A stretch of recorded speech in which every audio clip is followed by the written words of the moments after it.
මගේ නම එච්.එම්. පියන්ත බණ්ඩාර.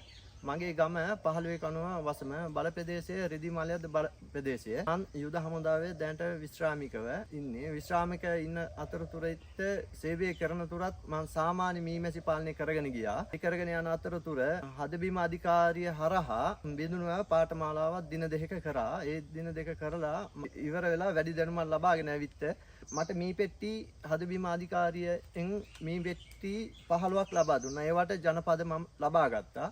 ලබාගෙන දැනට මීමැසි ජනපද වැඩි කරගෙන යනවා. මට ජනපද බෙදා හැරීමේ හැකියාවකුත් දැනට පවතින තත්ත්වයක තියෙනවා. මීට පෙර මීමැසි පාලනය කරේ මං විසින් හදපු පෙට්ටි ඒවා හරි නිසි ඵලයක් නැහැ. ඒ වගේ ජනපද වැඩි කාලයක් රැඳි නැහැ. මේ වගේ හරි ප්‍රයෝජනයක් තියෙනවා. ගමේ අයටත් මම දැන් ජනපද බෙදලා දෙනවා. ගමේ අයත් මාව හොයාගෙන එනවා.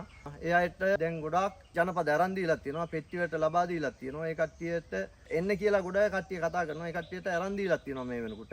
අදත් ඇවිල්ලා ඉන්නවා 15ක් විතර. එයා ගොඩාක් දැනුමක් ලබා ගත්තා.